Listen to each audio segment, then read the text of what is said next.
একদিন সনাতন তার আপিস ফেরত মনিককে বৈঠকখানাতেই আটকে ফেলল। যেন ওত পেতেছিল। তার মুখ গম্ভীর, তাকানোর ভঙ্গিটাই সুতীব্র ভৎসনা। আগে একটা দরকারি কথা ছিল বাবু।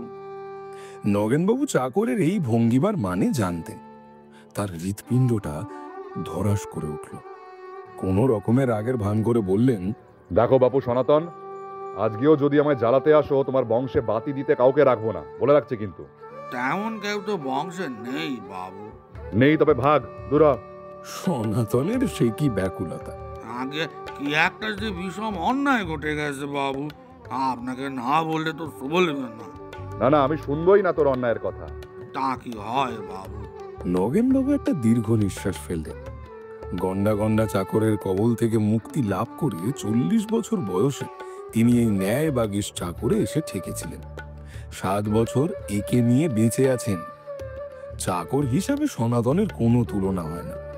মাইনে নিয়ে কাজ না করাটা অন্যায় বলে কাজ সে এক ধার থেকে করে যায়। 24 ঘন্টা না হোক, ভোর থেকে রাত 12টা পর্যন্ত একটানা খেটে গিয়েও একটাও হাই তোলে না। কিন্তু এই ন্যায় জ্ঞানটি অথবা অন্যায় দেখলেই গা জ্বালা করার মাথার ছিটি নগেনবাবুকে পাগল করে তুলেছে। পাড়ায় কোথায় কে তার চাকরকে একটা চড় মেরেছে, কে ঘর থেকে তাড়িয়ে দিয়েছে তার আশ্রয়হীনা বুড়ি পিসিকে, কোন দোকানি 8-6 জিনিস কম দিয়ে কাকে ঠকিয়েছে, কে ধার নিয়ে ফেরত দেয়নি, কার শোকের কাহিনী শুনতে শুনতে কে হেসেছে, এই সব অন্যায় অবিচারের কথা সে নগেনবাবুকে বিস্তারিতভাবে শোনায় আর তার কাছে সুবিচার প্রার্থনা করে। এক্ষুনি যেতে হবে নগেনবাবুকে, এক্ষুনি 10 জনকে ডেকে প্রতিকার করতে হবে নগেনবাবুর, নইলে সেই অন্যায়ের ভারে পৃথিবী একেবারে রসাতলে যাবে। সে যেটাকে অন্যায় ভাবছে সেটা যে মোটেই অন্যায় নয়, বরং অত্যন্ত ন্যায়সঙ্গত ব্যাপার। সনাতনকে তা বুঝিয়ে দিতে কোনোদিন নগেনবাবুর লাগে 1 ঘন্টা, আবার কোনোদিন 3 ঘন্টা। সনাতন তর্ক করে না, মনিবের সঙ্গে তর্ক করা অন্যায়, কিন্তু তার ওজোর আপত্তির অন্ত থাকে না। ভালো করে বুঝিয়ে দিতে না পারলেও যে উপায় নেই, সনাতন না খেয়ে শুয়ে থাকবে, তাহলেই যে সংসার অচল। নগেনবাবু কাতরভাবে জিজ্ঞাসা করলেন, কার অন্যায়? কি কি বৃত্তান্ত? চটপট বল দেখি, সংক্ষেপে বল। আপনার অন্যায় বাবু। সনাতন সংক্ষেপেই বলল, আমার অন্যায়? হ্যাঁ, আমার অন্যায়? ওগো শুনছো? নগেনবাবুর স্ত্রী এসে স্বামীকে চাকরের কবল থেকে উদ্ধার করে নিয়ে গেলেন। সনাতন পিছু পিছু চলতে আরম্ভ করেছিল। গিন্নিমার তীব্র এক দৃষ্টিপাত তাকে থমকে দাঁড় করিয়ে দিল। বাড়ির এই গিন্নি মাটির মতো অদ্ভুত মানুষ সনাতন জীবনে দেখেনি। যুক্তি তর্ক, উচিত অনুচিত কিছুই তার কাছে খাটে না। ন্যায় ও অন্যায় দুটোরই তিনি মুন্ডপাত করে ছাড়েন। কিন্তু সারাক্ষণ গিন্নি কেন আর নগেনবাবুকে বাঁচিয়ে রাখতে পারবেন? মুখ হাত ধুয়ে চা জল খাবার খেয়ে নগেনবাবু সবে সিগারেটটা ধরিয়েছে। এদিকে দরজা দিয়ে গিন্নি গেলেন রান্নাঘরে, ওদিকের দরজা দিয়ে এলো সনাতন। নগেনবাবু গম্ভীর মুখে হুকুম দিলেন, এই 1 প্যাকেট সিগারেট কিনে আনতো সনাতন, বাজারের ওই মোড়ের দোকানটা থেকে নিবি। আগে সিগারেট আসে বাবু। নগেনবাবুর জামার পকেট থেকে ভর্তি একটা সিগারেটের টিন বার করে সে নগেনবাবুর সামনে রাখল। নগেনবাবু ঢোক গিলে 2-3 বার গলা খাকারি দিয়ে দীর্ঘ বক্তৃতার জন্য প্রস্তুত হয়ে প্রশ্ন করলেন, হ্যাঁ, কি যেন বলছিলি তুই সনাতন? আপনার অন্যায়ের কথা বলছিলাম বাবু। হ্যাঁ, তা আমি কি অন্যায় করেছি? আগে 7 বছর আমার মাইনে বাড়াননি। নগেনবাবু পরম স্বস্তি বোধ করে বললেন, আচ্ছা ঠিক আছে, সামনের মাস থেকে তুই 8 আনা, আচ্ছা যা, 1 টাকা মাইনে বেশি পাবি। আগে যে আমার মাইনে বাড়তো তার কি হবে? না না, আগে নয়, সামনের মাস থেকে তোর মাইনে বাড়লো, সেপ্টেম্বর মাস থেকে। এতদিন 5 টাকা করে পেতিস, এবার থেকে 6 টাকা পাবি, যা। সনাতন মাথা নেড়ে বলল, ওটা কেমন হিসেব হলো? আপনার মাইনে বছর বছর বাড়ে, আমার 7 বছর ফাঁক হয়ে যাবে নাকি? ও, আমার বছর বছর মাইনে বাড়ে বলে তোরও বাড়বে? আগে কেন বাড়বে না? আপনার চাকরি চাকরি, আমার চাকরি চাকরি নয় বুঝি। এতদিন সময়ের রেকর্ড ছিল 3 ঘন্টা, তবে আজ 3.25 ঘন্টার নতুন রেকর্ড স্থাপিত হলো। কিন্তু সনাতনকে কোনো মতেই বোঝানো গেল না যে তার চাকরির সঙ্গে নগেনবাবুর চাকরির কোনো মিল নেই। সে হলো বাড়ির চাকর, আর নগেনবাবু আপিসে চাকরি করেন। সনাতনের মুখে এক কথা, বছর বছর মাইনে বেড়ে আজ তার মাস মাইনে হয়েছে এত, আর 7 বছরের বাড়তি মাইনে বাবদ তার পাওনা হয়েছে এত। আগে হিসেবে এক পাই ভুল হয়নি বাবু। ও বাড়ির সুবল বাবুকে দিয়ে হিসেব করিয়েছি, তিনি অঙ্কের মাস্টার। নগেনবাবুর মতো মানুষ যে কি করে 7 বছর ধরে এমন একটা অন্যায় করে এলেন, সে দুঃখের কথা বলতে গিয়ে সনাতন একেবারে কেঁদেই অস্থির। অবশেষে গিন্নি এসে তার রুদ্র চোখে আর কথার গুঁতোয় সনাতনকে একটু কাবু করে নগেনবাবুকে খাওয়াতে নিয়ে গেলেন। তা এতই যখন ন্যায় অন্যায়ের হিসেব বোঝো, তখন জজ সাহেবের কোর্ট খুললে তো পারতে। আরে তোর লজ্জা করে না? এতগুলো বছর আমাদের খাচ্ছিস, আমাদের পড়ছিস, আর আমাদের কি নাই বলছিস? যা শিল যা অন্যরা তারই ভাঙিস দাঁতের গোড়া। সনাতন সিঁড়ির নিচে গিয়ে তার বিছানায় শুয়ে পড়ল। তার আগে ঘোষণা করে দিল যে সে কিন্তু কিচ্ছু খাবে না। গিন্নি কাতর কণ্ঠে বললেন, সেরেছে। নগেনবাবু আরো নিচু কাতর কণ্ঠে বীর বীর করে বলতে লাগলেন, 5 টাকা করে যদি চায়, 7 বছরের 5 টাকা করেও যদি চেয়ে বসে। রাত তখন প্রায় 12টা। দরজায় ধাক্কা পড়ার শব্দে ঘুম ভেঙে নগেনবাবু শুধলেন, কে? আগে আমি সনাতন। কি চাস? ভাত রাত খাবি নাকি? আগে না, এটা যে আপনার অন্যায় নয়, আরেকবার বুঝিয়ে দিন কর্তা।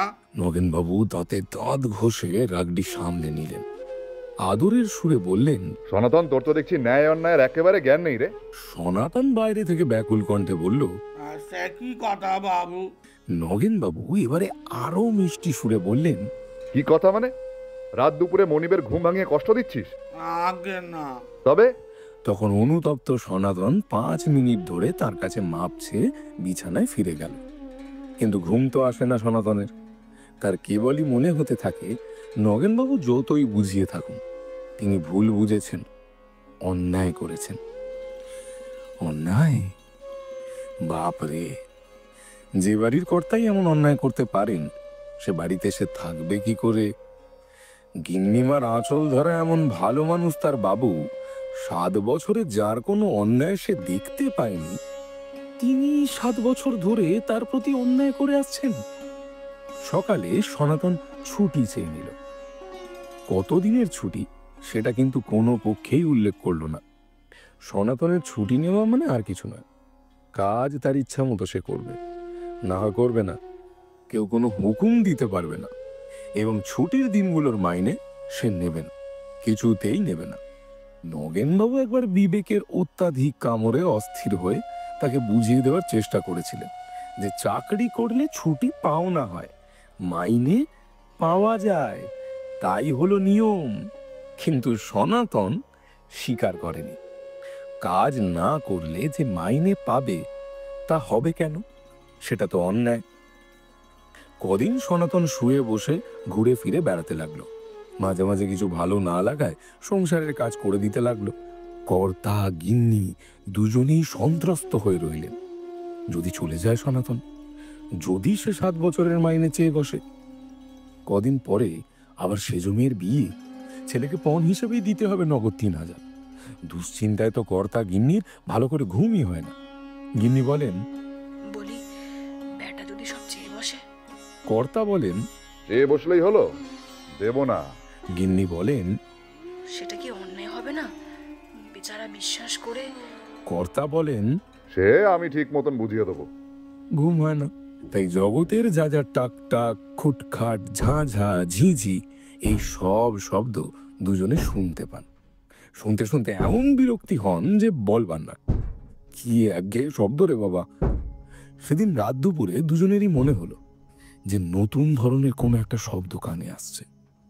একঘেয়ে চেনা শব্দগুলির সঙ্গে এই শব্দ খাপ খায় না, ঠিক যেন পুরনো লোহার সিন্দুক খোলবার শব্দ। নগেনবাবু তোষকের নিচে গদির একটা গোপন ঠোকরে হাত ঢুকিয়ে চমকে থমকে একেবারে শিউরে উঠলে।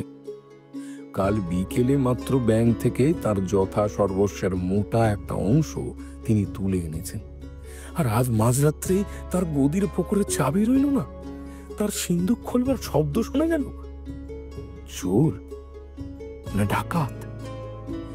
ভাবতে ভাবতে সাবধানে মাথাটা একটু উঁচু করে নগেনবাবু দেখলেন খোলা সিন্দুকের সামনে তারই পুরনো লণ্ঠনটি টিম করে জ্বলছে।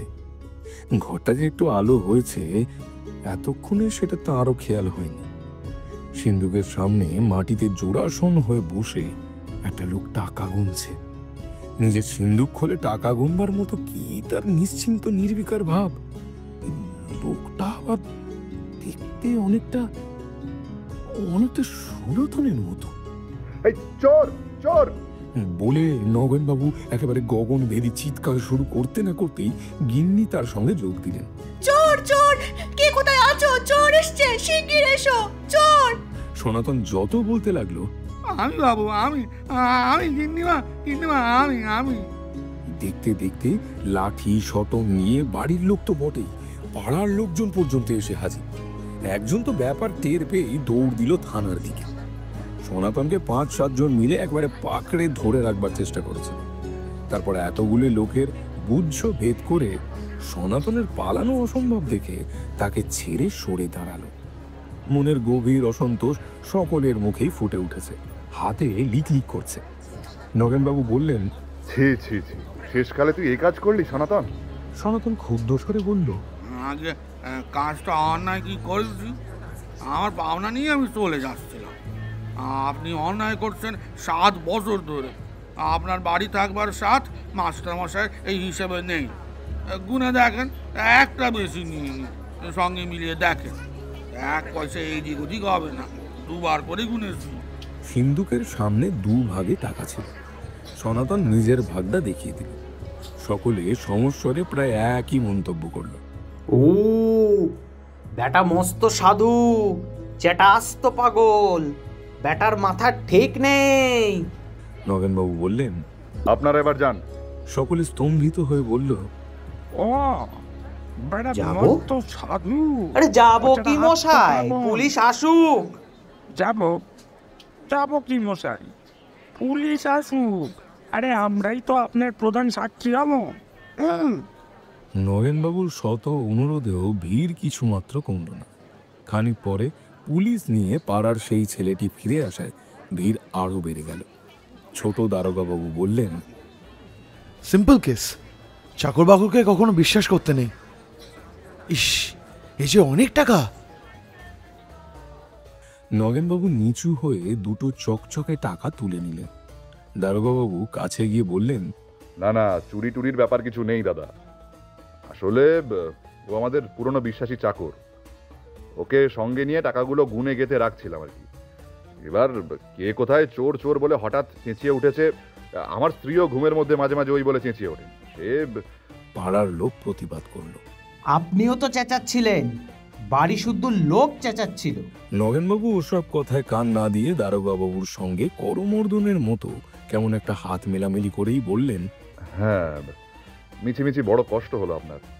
সিন্ধুকে টাকাগুলি তুলে রেখে প্রতিবেশীদের বিদায় দিয়ে সব হাঙ্গামা চুকিয়ে নগেনবাবু ঘরে ঢুকে দরজা বন্ধ করে খাটে ওঠবার সময় আবিষ্কার করলেন সনাতন ঘরের মধ্যে রয়ে গিয়েছে। অতি কষ্টে গর্জন করে উঠবার ইচ্ছে দমন করেই বললেন, আরে তোকে তো বলেছিলাম সনাতন, তোর কথাই ঠিক। ওই যে মোটা বইটা দেখছিস, ওর মধ্যে সব লেখা আছে, ন্যায় অন্যায় মাইনে বাড়া সব কথা। প্রথম বছর থেকে তোর মাইনে 1 টাকা করে বেড়েছে, এখন তোর মাইনে 12 টাকা। আগে 7 বছরের বাড়তি টাকা। আরে হ্যাঁ রে বাবা, সেটাও তুই পাবি। যা এবার ঘুমোগে যা তো। অনেকক্ষণ কর্তা গিন্নির কোনো ঘুম এলো না। গিন্নি বললেন, তা বলি, ওকে তো জেলে দিলেই হতো। হ্যাঁ, কবে 7 বছরের মাইনে চেয়ে বসবে? আমার তো এই ভাবনায় রাতে ঘুম আসে না। নগেনবাবু বললেন, সেটা একটু অন্যায় হতো না? গিন্নি বললেন, ও বাবা, তোমাকেও সনাতনের রোগে ধরেছে নাকি? হ্যাঁ, 12 টাকা মাইনে নাকি চাকরির, খাওয়া পড়া দিয়ে 12 টাকা। বড্ড বোকা তুমি, জানো তো। আরে বাবা, 12 হোক 1200 হোক, জমা তো থাকবে সেই আমারই কাছে। এটা আগে একদম খেয়াল হয়নি। হ্যাঁ, গোড়াতেই ওর সব কথা মেনে নিলে সব চুকে যেত, এত হাঙ্গামা হতোই না। যাই হোক। গিন্নি বললেন, সত্যি তুমিও কম বোকা নও। দুজনের চোখে সবে ঘুম ধরেছে। ঘরের মধ্যেও প্রচন্ড আওয়াজ শুনে দুজনে একেবারে ধর্মরিয়ে উঠে বসলেন। নতুন একটা লণ্ঠন হাতে আবার কোনো কৌশলে বন্ধ দরজা খুলে সনাতন ঘরে এসেছে। নগেনবাবু এবারে গর্জনি করে উঠলেন। শুয়োর, তুই আবার এসেছিস? সনাতন মাটি থেকে মোটা বইটি কুড়িয়ে নিয়ে সবিনয় বলল, আগে এই নারায়ণের এই বইটা নিতে এসেছিলাম। তুই পড়তে জানিস?